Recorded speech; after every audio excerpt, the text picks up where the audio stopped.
Salam Efrata Devotion. Apa yang penting dalam hidup kita? Salah satunya mungkin handphone ya. Kita perlu jaga. Siapa yang menggunakan handphone saat ini tidak memakai casing seperti ini atau screen guard atau tempered glassnya gitu ya. Kalau tidak, wah berarti iman kita besar ya. Atau memang handphone itu tidak terlalu penting bagi saudara untuk dijaga. Kalau handphone kita perlu dijaga, bagaimana dengan hati kita? Adakah niat kita untuk mencoba menjaga kesehatan hati ini?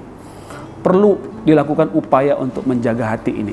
Alkitab katakan dalam Amsal 4 ayat 23, jagalah hatimu dengan segala kewaspadaan, karena dari situlah terpancar kehidupan. Kalau hati tidak dijaga, hidup kita bisa kacau. Ada satu hal yang sering bikin hati ini tidak sehat. Apa? Yaitu menyimpan hal-hal yang kotor. Misalnya kekesalan ya, kebencian, kepahitan, kekecewaan. Misal ibu-ibu nih ya, ibu-ibu tuh paling hebat untuk mengingat hal-hal yang buruk, disimpan lagi dalam hati. Bukan berarti hanya ibu-ibu aja, yang lain juga. Makanya bapak-bapak gini, hati-hati dalam memperlakukan istri. Ibu-ibu tuh bisa mengingat perlakuan-perlakuan buruk kita di masa dulu atau di masa lalu. Apalagi kalau hatinya sudah tersakiti. Tapi begini, kalau hal-hal yang kotor itu terus disimpan di dalam hati, bisa jadi penyakit. Bisa membuat hidup tidak memancarkan sukacita dan damai sejahtera. Demikian juga setiap kita yang suka menyimpan dendam, sakit hati, kekesalan, kekecewaan, justru itu merugikan diri sendiri. Dengar, itu semua sampah. Oleh karena itu salah satu cara menjaga kesehatan hati, berani untuk melepaskan. Berani untuk membuangnya.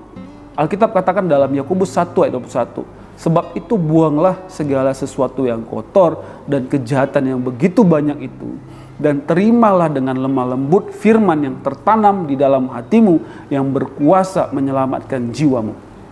Firman Tuhan ini mengajarkan kita, pertama, maukah kita membuang segala sesuatu yang kotor itu? Sama seperti tas ya, kita tenteng misalnya, sering kita juga simpan yang kotor kan, sampah, permen, struk-struk pembayaran tidak perlu, tas itu jadi kotor, jadi tidak nyaman gitu. Atau juga handphone ya, sekali lagi ya, yang menyimpan banyak data yang tidak perlu, terus disimpan dan tidak dibuang ke recycle bin atau dihapus. Itu akan membuat handphone lemot dan tidak lancar. Demikian juga hati kita ini, kita akan sulit untuk bergerak, tidak lancar dalam bekerja, melayani Tuhan, mengasihi. Karena apa? Karena dalam hati kita ini banyak sekali data-data sampah. Lepaskanlah semua itu, buanglah semua itu. Ya, kedua, isi hati kita dengan hal-hal yang bersih. Itulah firman tadi katakan. Terimalah dengan lemah lembut firman yang tertanam di dalam hatimu, karena itu berkuasa menyelamatkan jiwamu. Firman itu kekal, firman itu ajaib, firman itu baik, firman itu menyehatkan. Perkataan-perkataan kotor, perkataan-perkataan hinaan, mengecewakan, hanya merusak hati dan hidup kita. Tetapi firman Tuhan menyelamatkan jiwa kita. Dengarkanlah firman Tuhan, bukan perasaan kita yang bisa saja salah. Dengarkanlah firman Tuhan, bukan perkataan atau perlakuan buruk orang yang terhadap kita. Hatimu akan bersih, hatimu akan damai. Sama seperti perkataan Yesus Kristus, dikatakan ada tertulis, manusia hidup bukan dari roti saja, tapi dari setiap firman yang keluar dari mulut Allah kan. Terkadang kita berpikir, hidup kita ini bergantung penuh pada keadaan, kebutuhan hidup, perkataan orang. Hati-hati. Ingat Yesus mengajarkan bahwa kita hidup dari setiap firman yang keluar dari mulut Allah kan. Jadi salah satu cara untuk menjaga kesehatan hati, buanglah sampah dari hati ini dan dengarkanlah firman Tuhan yang tertanam di dalam hati. Mari kita berdoa. Tuhan, ampuni kami kalau kami sering menyimpan hal-hal yang kotor dalam hati kami. Apakah itu kepahitan, kebencian, kekesalan, kekecewaan, bahkan dosa-dosa.